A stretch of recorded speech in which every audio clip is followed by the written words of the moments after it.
program, and also for the opportunity to give this talk. And I want to thank you all for being here.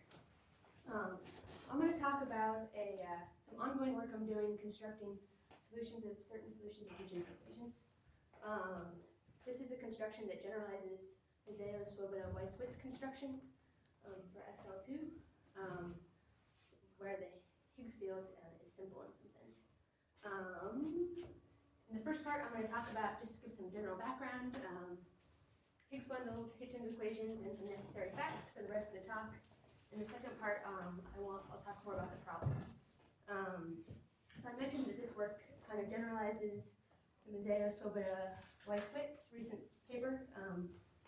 And so I'm definitely going to be trying to talk more about the differences between their work and this generalization, because if there was someone in this room to talk about the Mazzeo-Swoboda-Weiswitz paper, it wouldn't be me. So one of these kind of main differences shows up at this, one of these main differences kind of occurs at the spectral points, which is something I'll make clear later. And maybe this is in the wrong order, but at the very end I'll talk about sort of, applications sort of this construction and why people care. Particularly there's some hypertelemetric on Hitchin moduli space. And there's some conjecture about sort of how this behaves asymptotically. This construction gives a really explicit way of writing the hypertelemetric technique. Yeah, so hopefully it can address that conjecture. All right. Okay, so part one.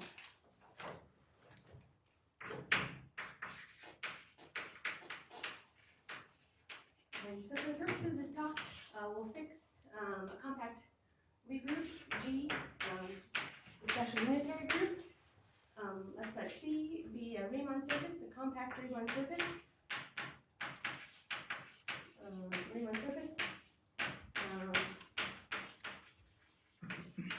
Genus G greater than or equal to 2. And we'll also fix a complex vector bundle, E over C. Vector bundle of rank n. This is the same n and the SUN. And we're going to think of this vector bundle as having a fixed kind of determinant line bundle. And so the automorphism kind of group of E is not the full general linear group, it's just the linear group. So I'll write it this way. All right, so I'll define kind of the central objects of the talk, Higgs bundles and Hitchin's equations. If only the fixed notation. Also for the people who don't work with this every day.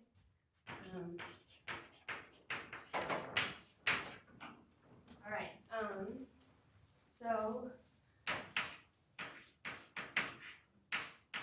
A Higgs bundle is a pair of a holomorphic. It's a pair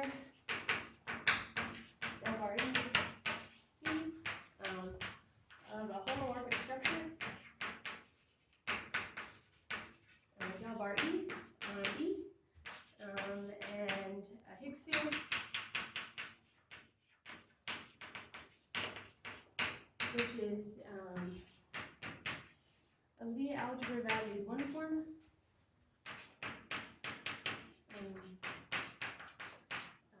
It satisfies an additional equation that's holomorphic with respect to del bar. All right, so given a Higgs bundle, Hitchin's equations are additional equations on a Hermitian metric on the bundle. So let's let H be a Hermitian metric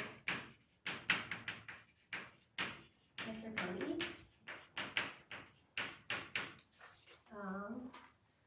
And also, let's let A be the Chern connection associated to the pair over EP. This is, H. This is the unique connection whose 0,1 part is equal to the holomorphic structure, and it's unitary with respect to H.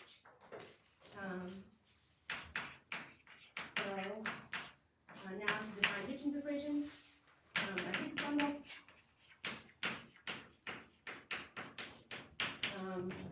dP together with their emission metric H is a solution of Hitchin's equation.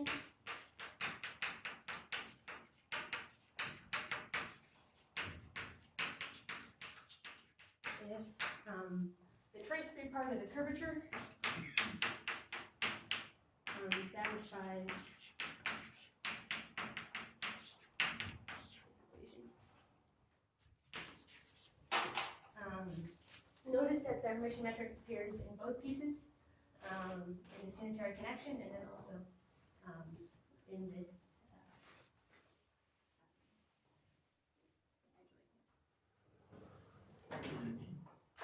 right.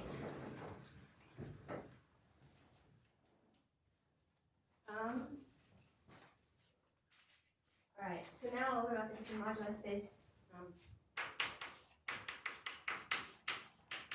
So there's two moduli spaces in this talk. There's the moduli spaces of Higgs bundles, and then there's the moduli space of solutions of Hitchin's equations.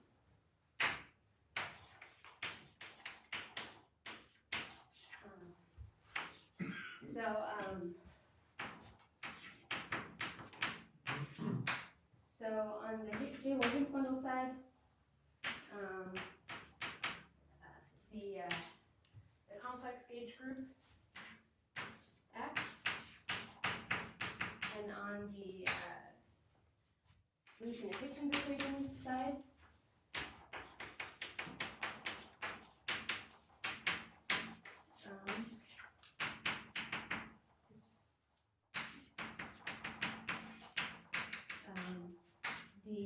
the smaller unitary gauge group acts because we're using the distribution structure.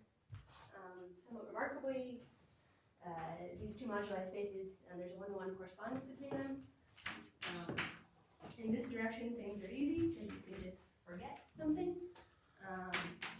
And the harder direction, Hitchin proved in the original 1986 paper, is that the algebraic condition of stability is the right one to guarantee the existence of this kind of emission metric.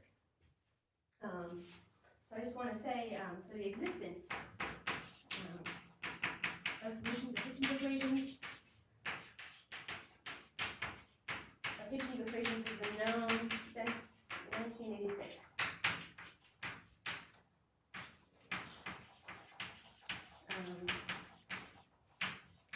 A very natural question that really has been largely kind of unanswered is, what do solutions of Hitchin equations look like?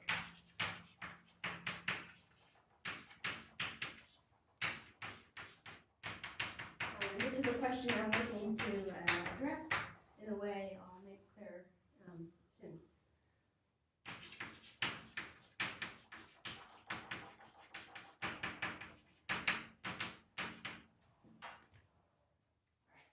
But to make this kind of more precise and clear, I first need a couple more facts about the Hitchin moduli space.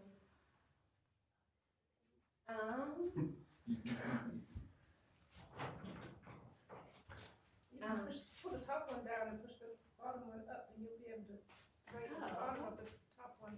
Okay, thanks.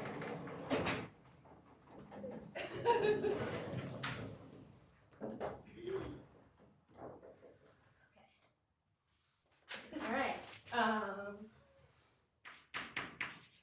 So the first fact is that this moduli space. Okay, and this moduli space we'll call M. M is non-compact, and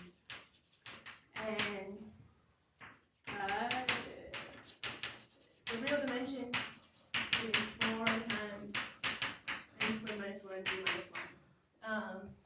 This dimension is a multiple of 4, and everything you hoped and dreamed is true. It has a hyperkähler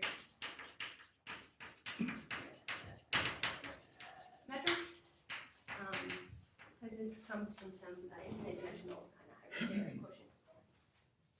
A couple more facts.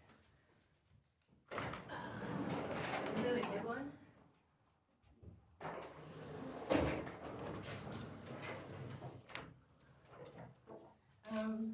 Is that there's this really special map called the Hitchin vibration.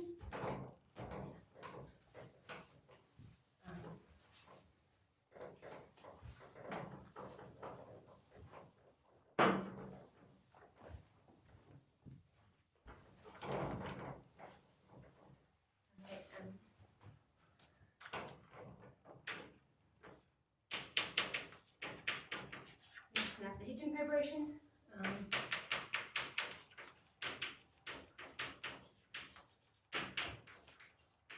Which sends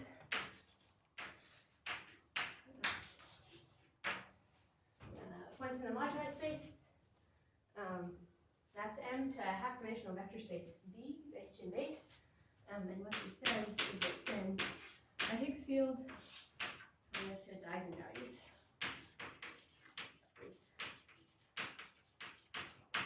And this is it's a great map, it's proper. Is determinant? For the SL2 case. Okay. Yeah. Yeah, I'll say that in a minute. This map is great. The generic fibers are compact, complex tori. And all of this is just kind of a consequence of it being a complex integrable system. So I want to say a little bit more about this map, and it'll be convenient to specialize in the case of SL2 to avoid a lot of kind of extra notation. So for SL2, these eigenvalues, there's two of them, and just one. The second one is just like the negative of the first, and so we can kind of package these together into the product.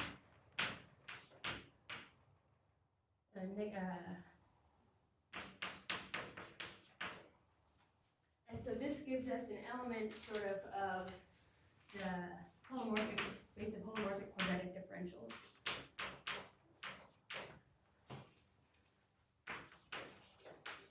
And it'll be a lot easier to kind of speak only for this case. And yeah. You're talking about SL2 now?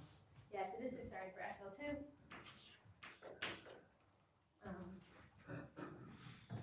And like Rafe said, this thing is the determinant of the Higgs field.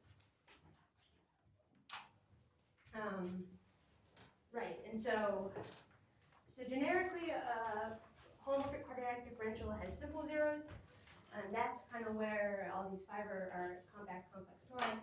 But then there's this bad locus, which equals kind of the Q2 with non-simple zeros.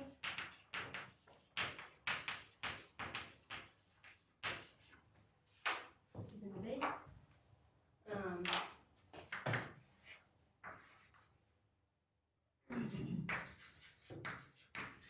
And above this locus, the fibers are degenerate tori.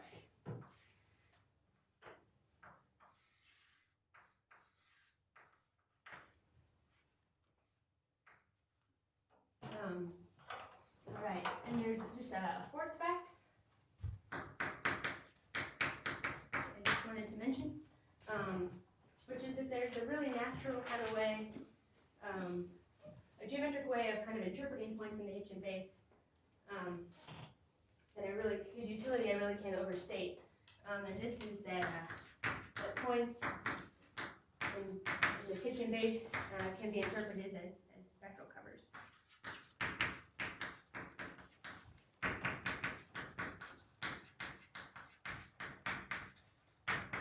These are certain ramified N-1 covers.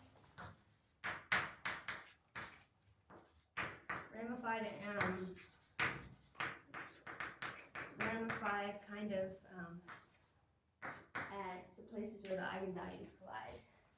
So the zeros for SL2. This is the zeros for Q2. Which I'll denote kind of Z. I'll call this a spectral locus, or spectral points.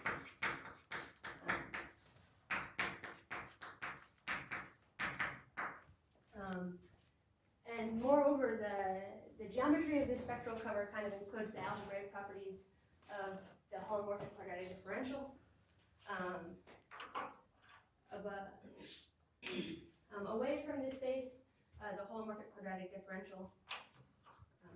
Away from this base, kind of your curve might look like this with 4 zeros. That's the points of Z. And this would be and the spectral cover would be smooth, but kind of at this bad locus.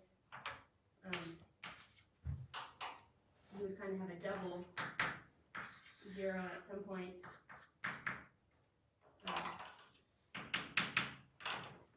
And the spectral cover would be kind of not smooth around that ramification point.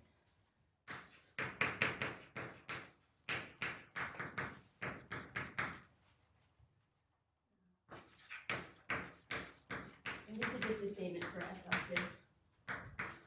And kind of for the rest of this talk, I'll stick with SL2, mainly just because there's a lot less notation involved. All right, on to the problem.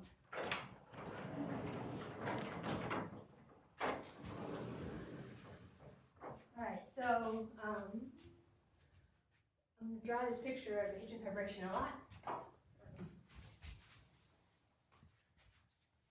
Probably my favorite picture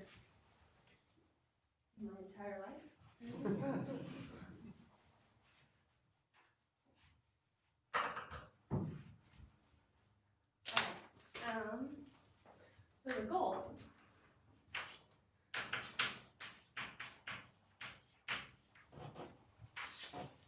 So the goal is that kind of given a Higgs bundle that is sufficiently close to the ends of the moduli space.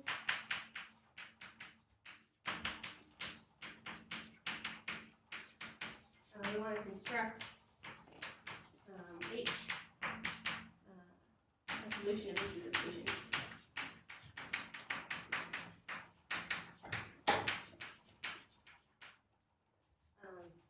And right, when we say sufficiently close to the ends, we're talking about if the Higgs bundle kind of lies in a fiber, it's sufficiently kind of far out on the Hitchin base. So the basic strategy. Yeah, what's the basic strategy? First thing I do want to say is that the JOs will be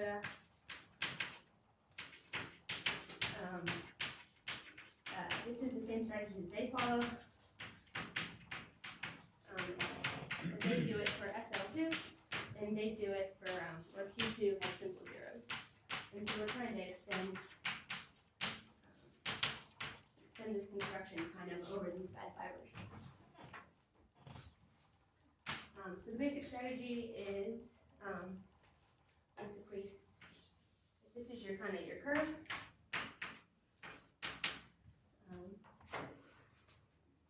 And you have sort of your spectral points Z. You construct a remission metric kind of away from these spectral points. It's going to be singular. And then you construct kind of a remission metric kind of near the spectral points, and then you're going to glue them together. And then more detail, so you want to construct kind of H infinity, that's the blue one, kind of away from the singular at Z. And you can kind of think of this as coming from right,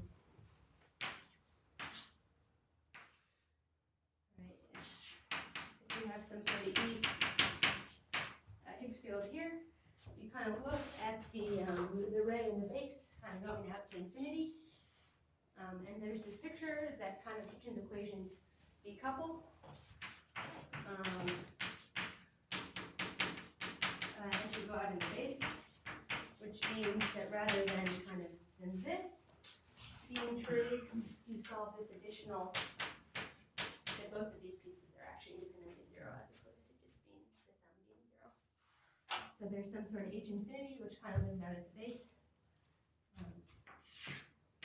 This is where you get H infinity from, and kind of practically this comes from the push forward of our mission Einstein metric on some parabolic line bundle over some spectral, over the spectral curve.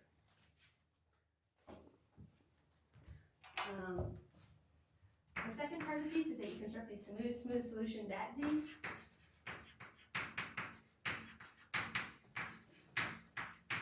And then you glue them together. But you really can't add solutions of nonlinear equations. The nonlinearity isn't so bad. So the third piece you perturb to an actual solution of Hitchin's equations. Alright, so Mazzeo-Swoboda-Weiss-Witz construction kind of breaks down when two zeros come close. So you could kind of say that it works. The question about the gluing, so in a PDE sense, Yeah. the matching, there's well-defined notions of matching Right. inner and outer solutions. Is that what you're doing, or is the patching? Yeah, the matching of the inner and outer solutions. So it's a matched asymptotics type structure. Oh yeah. Yeah. Mm-hmm. Yeah. So the Mazzeo-Swoboda-Weiss-Witz construction, it kind of works away from these spectral, these bad locus, but it kind of breaks down as two zeros come close, so you can kind of view it working kind of on regions like this. And so I'm trying to construct solutions of Hitchin's equations kind of on open sectors of these, the bad strata. I'm trying to, fill in this picture. So that's kind of the game. And so I really want to talk about how the story kind of changes here. And of all of these 3 points, I'd say the one that's the most different in Mazzeo-Swoboda-Weiss-Witz construction, and kind of the generalized construction is this number 2, which brings me to the third point.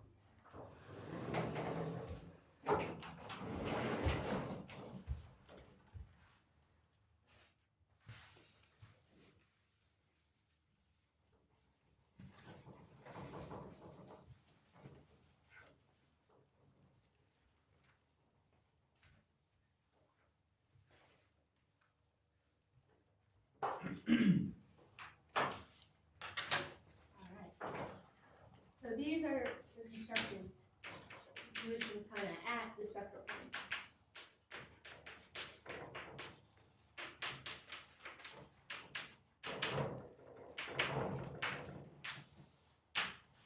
So I first wanted to talk about sort of what happens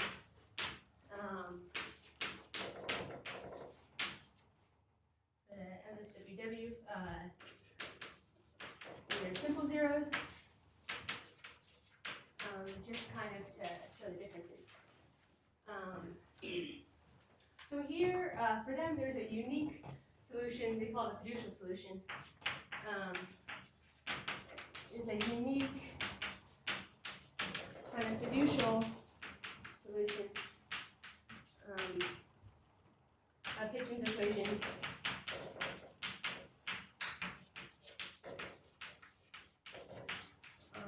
On C, on a complex plane with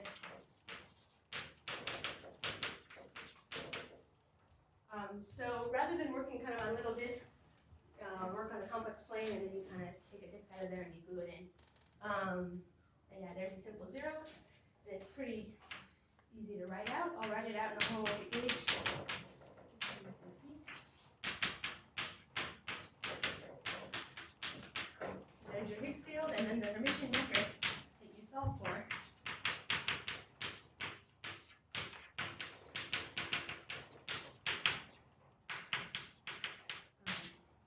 is this one. Note that the Hermitian metric kind of seems to have this sort of radial symmetry property, which I'll talk about a little bit more. And this H,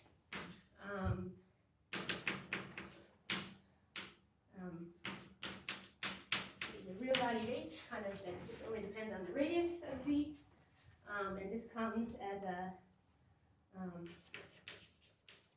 solution of the Pan-Lathe equation.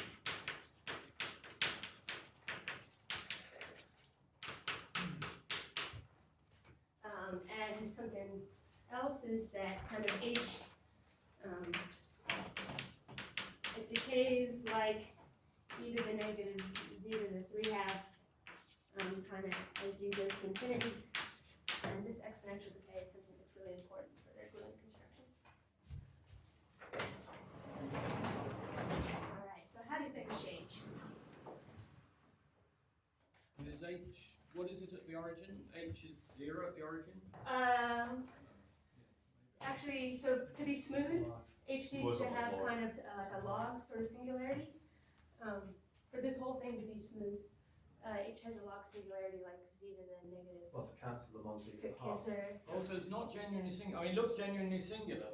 Yeah, no, it's a real smooth. Oh, it's smooth.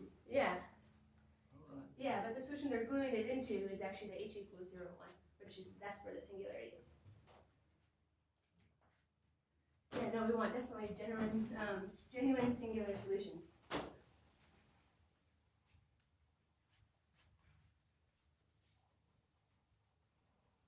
Or, smooth solutions.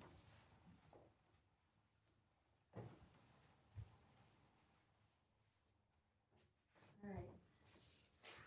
So,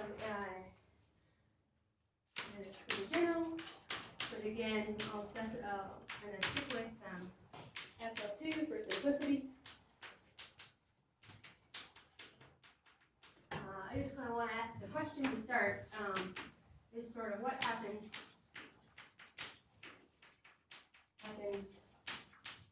near kind of a Q2 in the base with simple zeros, or with a double zero. So I'll draw a picture for this.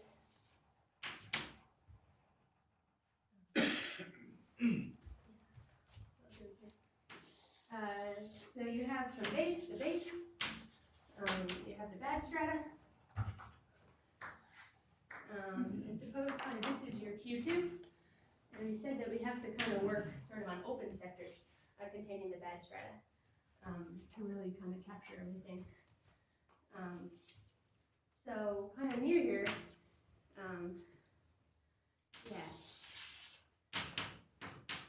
your complex curve has kind of a double zero. And so kind of near that double zero, you would kind of think of on C, you want to look at homomorphic quadratic differentials like z squared and z squared. But if you like wiggle it around a little bit on the Hitchin base, you'll see that the double zero decoalesces immediately. And kind of, right here, you have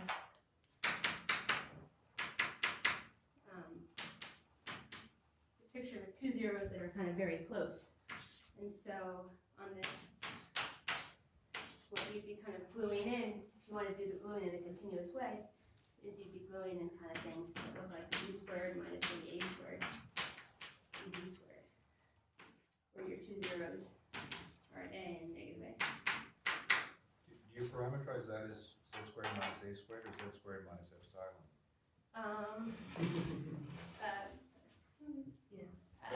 Epsilon It's is- It's a question of whether the square root is.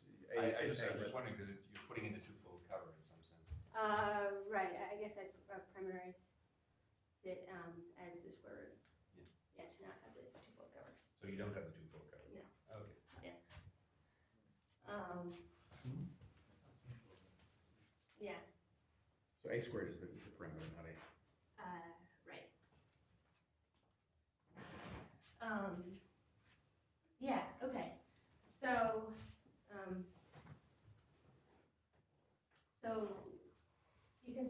see that the right moduli space kind of deformations is just that. It's kind of, there's a moduli space because you have to allow the base to vary. And it's not just a single sort of fiducial solution. So this is kind of the main difference. One of the main differences kind of with the simple case is, yeah, you need to allow deformations.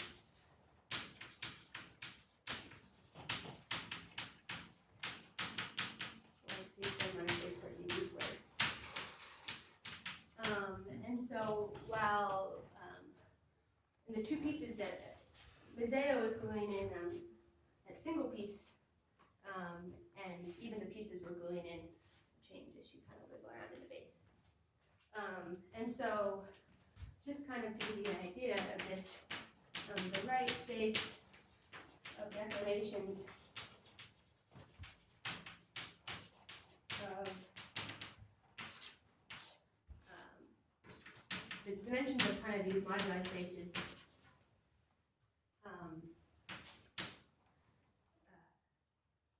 z squared, that's the zero-dimensional point moduli space. Z squared dz squared, this is actually a four-dimensional moduli space. Two parameters in the base, and then there's a two-parameter kind of fiber. And there's this kind of even and odd behave very differently. And so kind of there's this jumping kind of phenomenon that occurs where it kind of goes like this.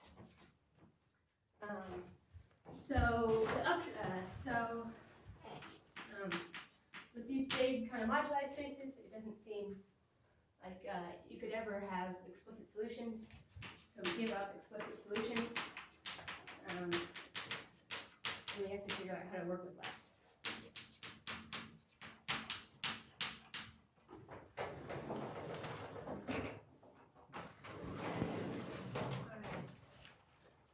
So we have to transition from talking about, what do you want to what do you need.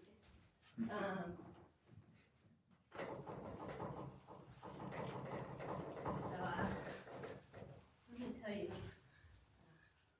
what we really need.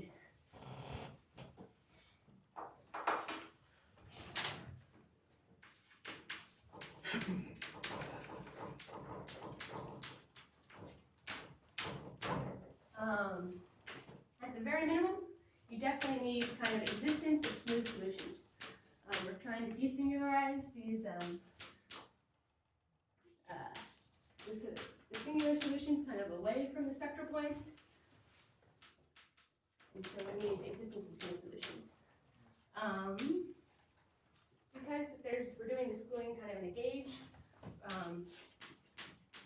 we need kind of good gauges where the two pieces match.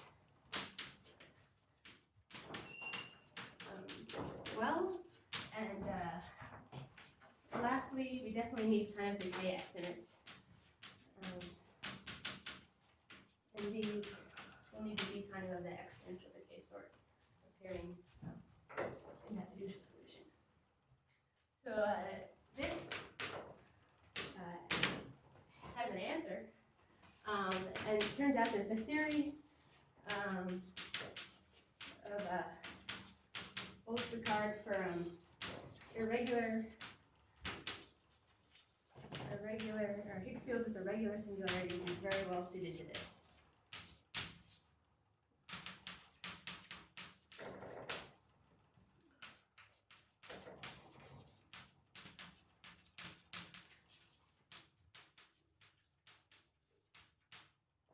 And this is because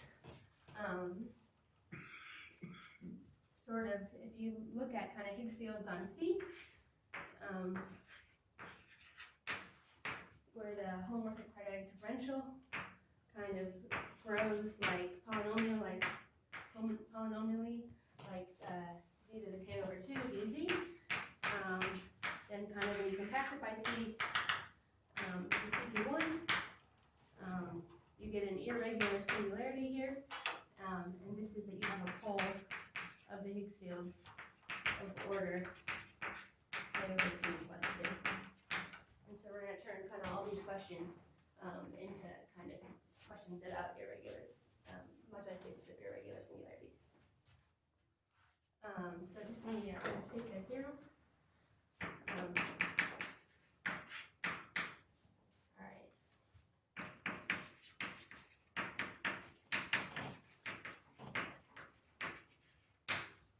So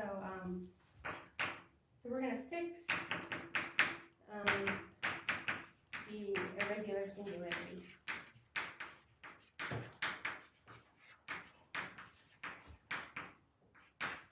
The type of the irregular singularity kind of infinity. So then there is a hypercare moduli space.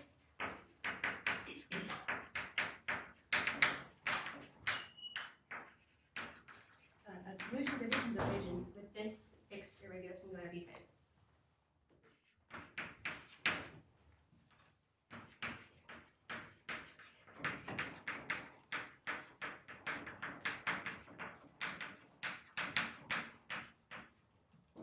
With this kind of singularity type. And to make this more explicit, in the Hitchin base, you're looking at kind of polynomials, z to the k plus a, k minus 2, she'll make that a c, z to the k minus 2,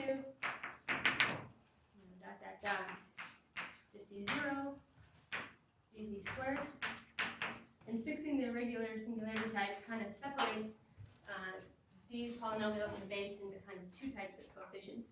Right around here, there's this kind of k over 2 minus 2 is the cutoff, and kind of above that and including that, these coefficients get fixed when you fix the irregular singularity type, and these ones below it vary and are the ones that parameterize the Hitchin moduli space.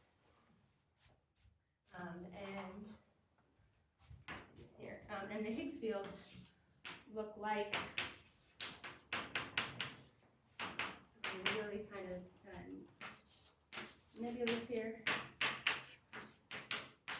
You want the singularities kind of to look like this, where all I really want to point out is that this is diagonal.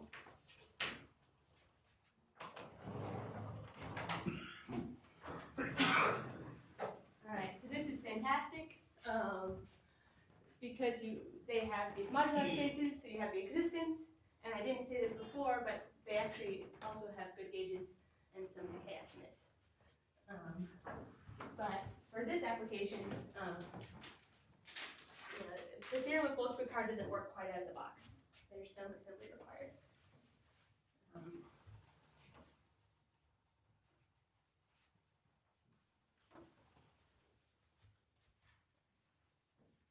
Right, so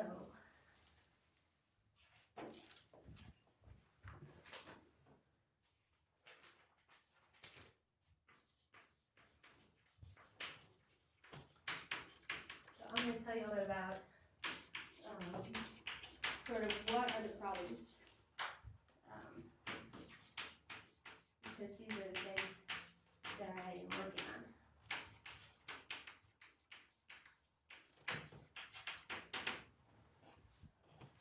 All right. So for SL2, unfortunately, these problems affect every order of 0.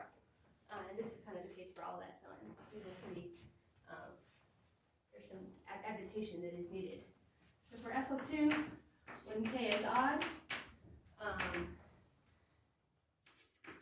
you can't diagonalize phi near infinity, just because the square root of an odd power of z is well defined. And so kind of the solution, the way to get around that, is to work kind of on the spectral cover, where the Higgs field does diagonalize. Spectral cover.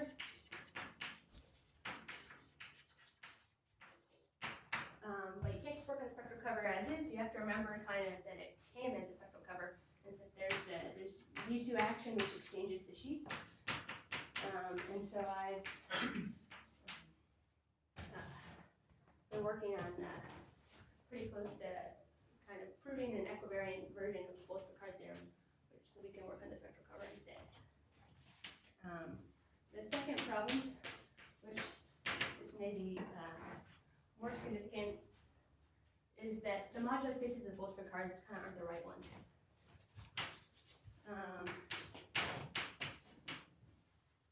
And that the right moduli spaces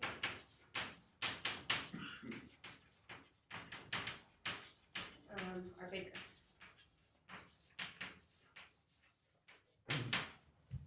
So in that the double zero case we talked about before, in Boltzmann-Card,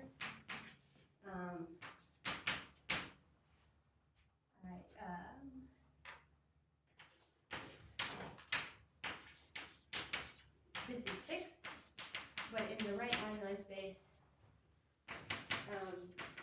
the constant coefficient needs to be allowed to vary. And so we have to incorporate these logarithmic deformations kind of into the moduli spaces. And then kind of lastly, is that we need better decay estimates.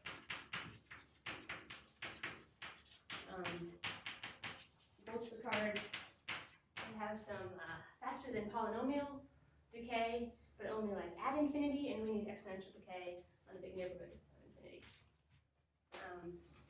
Right, so that's kind of that's going. And so I kind of want to just kind of go in a little different direction just briefly and talk a little bit more about these kind of these moduli spaces of irregular Higgs bundles. Particularly, a couple boards ago, I gave up ever writing explicit solutions, but maybe that's possible. So,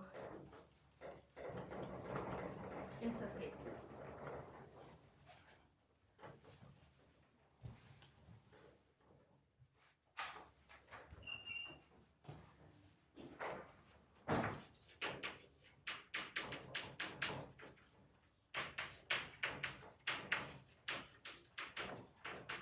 I'm giving it kind of away with the title.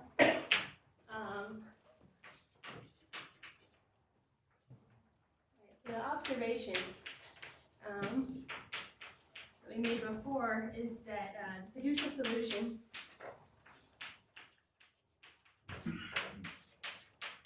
featured in Zeno-Swoboda-Weiss-Witz construction appears to have some sort of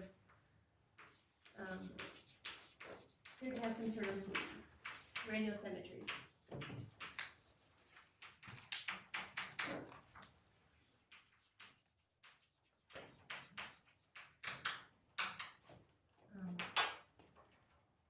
All right, so radial symmetry isn't something that makes sense in a gauge invariant sort of way. So implicit, so it's the question is, are there others like it?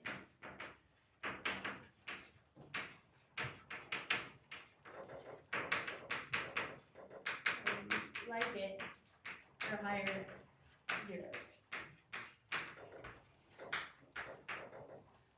Implicit in this question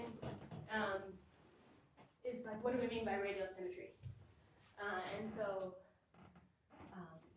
I claim that the property that this one had is that it was a fixed point of some U1 action.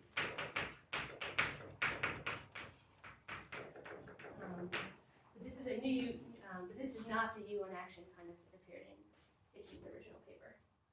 So just for the difference,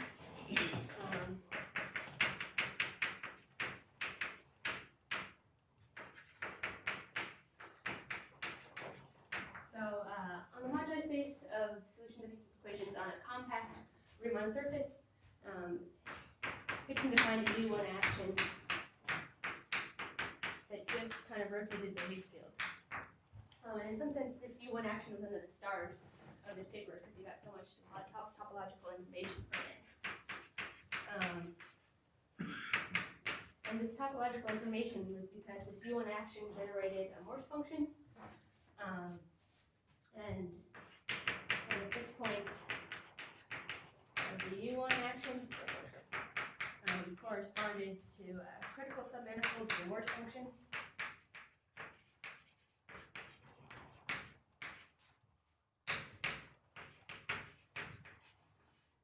And then you got the topology for Morse functions.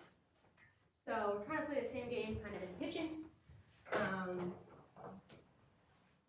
But we have a new strange U1 action.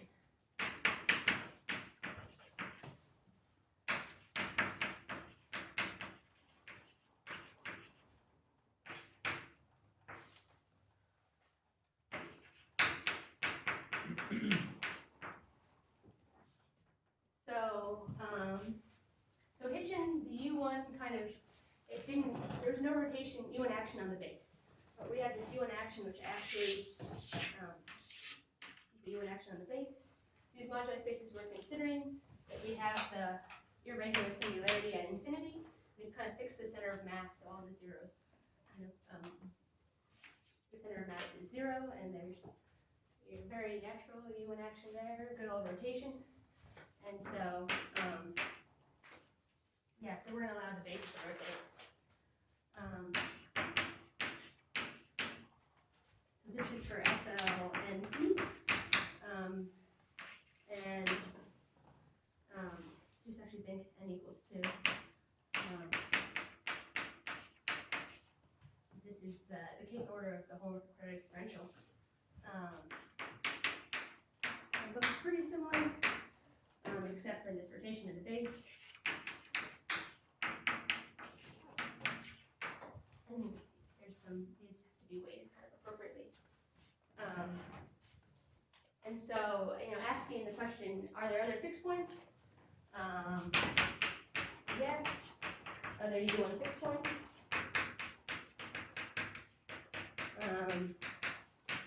Working towards a classification of these.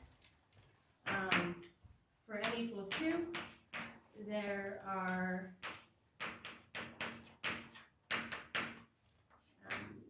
kind of basically roughly half, at the 0 of order k, there's roughly half the number of fixed points. And we have there's a candidate kind of Morse function, and the values of the that Morse function at these kind of U1 fixed points matches with some strange kind of numbers coming from a very, very different place, W algebras in conformal field theory. And and also the computation of the Euler characteristic from these fixed points matches some conjectures of Tomasz Hausel. So this is kind of exciting. Yeah. All right. This kind of thing is completely standard in gauge theory, that if there's some isometry of the base, you can lift it to the theory. Oh, okay. I mean, it's not novel, it's not Yeah. strange at all. Okay. It's completely standard. Okay. Here the symmetry is approximate, it's just for the fiducial solution. I understand. If you set up a problem on CP1, which is not the original starting point, Right, yeah. and there's circular symmetry on that base, just as there was on C. If you don't compactify it on C, there's a circle action. Right, yeah. Any theory that is natural, any gauge theory, it's not nothing to do with conformal symmetry. It's field. Right, yeah. For any physical theory on any manifold with an isometry that makes any sense has such a symmetry. Right. And just the Morse function looks really different from Hitchin's. Well, no, I'm not saying it's different. I'm not saying it's novel in the context of what Hitchin did. What Hitchin did is what is called a global gauge transformation. It's got nothing to do with the symmetry of the base. But throughout physics, the symmetries of the base capture, are very important. Yeah. And this is just an example.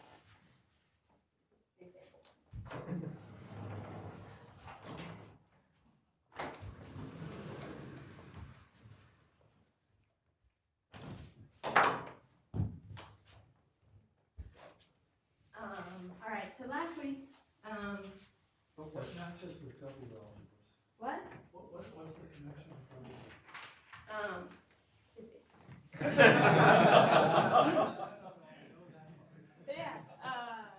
mean, is it central charges or? Yeah, central conformal charges. weights or what's? It's the central charges of the W algebras. What is? The value of the Morse. the value of the Morse function. Okay. If I say any more, I'm likely to be wrong. Alright. Alright, and just in the last minute or so, I just want to talk about sort of why, I mean, alright, so why bother, constructing kind of these solutions of Hitchin's equations, except to say that you can do it. Yeah, and one of these applications is actually, people are interested in is there's a natural hyperkähler metric on M. And so,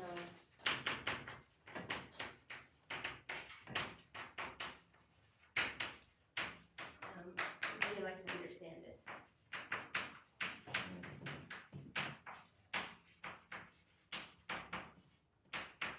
And this is definitely future applications. Alright. So I'm just gonna, write this hyperkähler metric out explicitly, only to really kind of show where the emission metric kind of appears. So if you have a variation kind of the Higgs field, and then a variation of the Chern connection, which kind of comes from a variation of the holomorphic structure,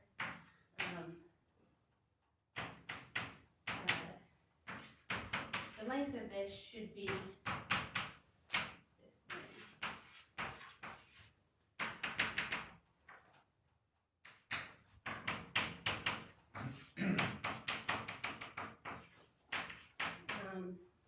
and this is, the main point is really to see that there's the h's here.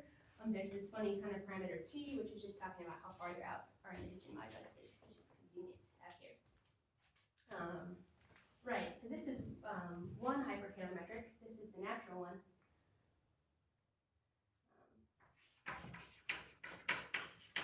But there's actually another hyperkähler metric.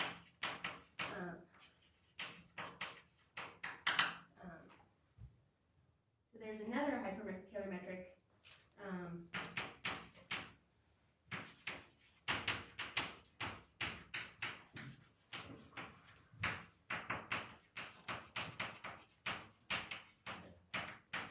Metric on M, except it doesn't extend. It doesn't extend kind of over the bad fibers.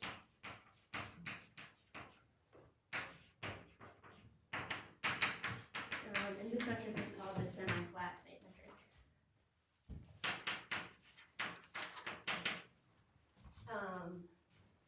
Right, but this metric is really easy to write. Its main problem is that it doesn't extend over the bad fibers. So there's a conjectured relationship between this metric and then this semi-flat metric. And this is a Gayoto-Moore-Knightsky. Is that roughly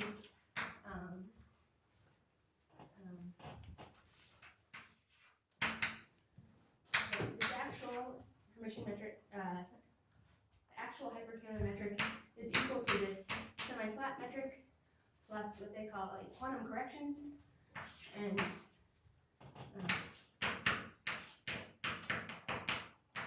just write it and then talk about it.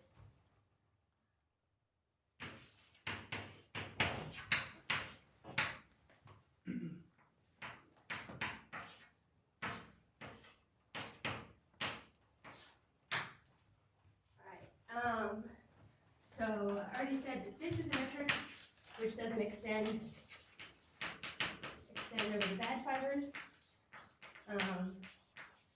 You're going to correct it by something like this, and this is exponentially the kind of decaying in the base. These things are some numbers which are locally piecewise constant, except they jump. These kind of are z-valued. And we're in a kind of, these corrections depend on a bunch of loops on the, up on the spectral cover. And you're kind of integrating over the Higgs field. And this goes to 0, except when one of the loops kind of degenerates like it does around a double zero. Right, so this kind of is the conjecture, and it'd be great to kind of prove this because this is so much easier to understand.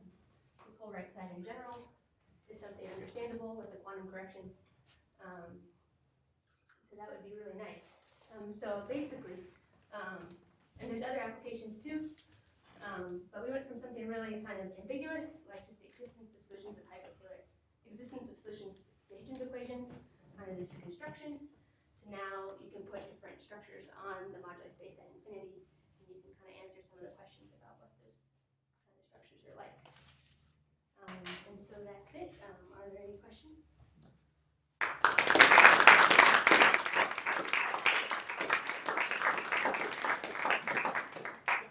Does this semi-flat metric just degenerate across that locus, but it's bounded and so forth? So the you just need to add on something to make it positive definite, or is there a different kind of? I think it's actual real singularities.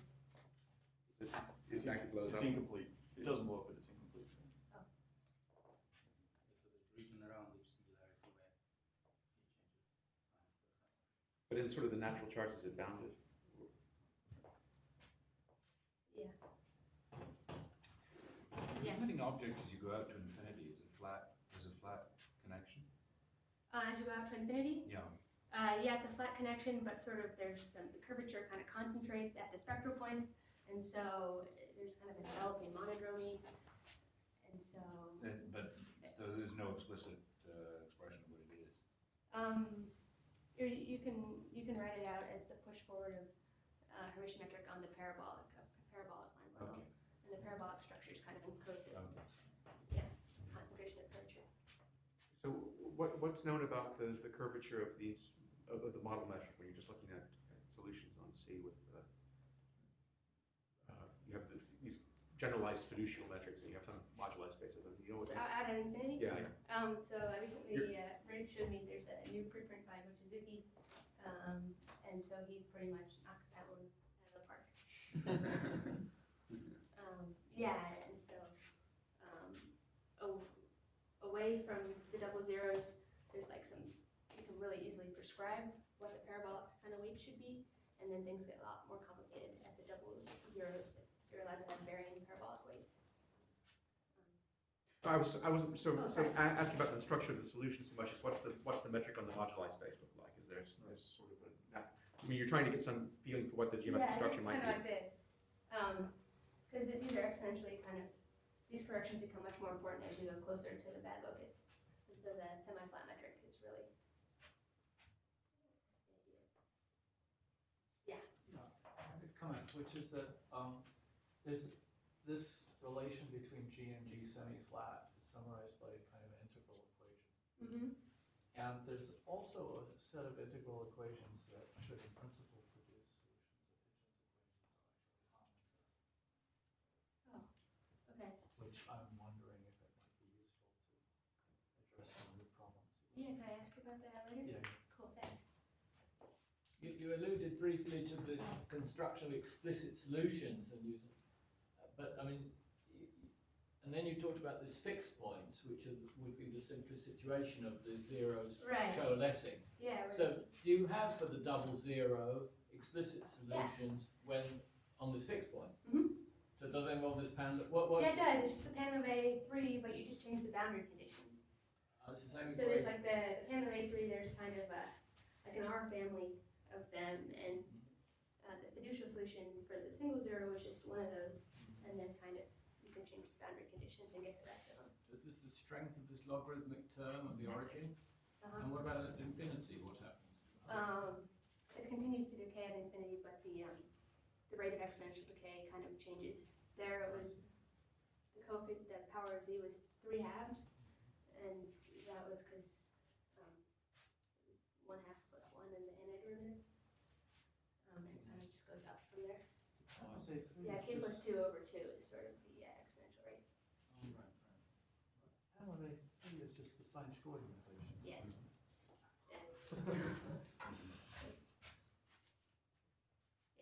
So you sort of mentioned something about the right dimension of the space of deformations is that something that just drops out of the Picard theorem, or is there more to it?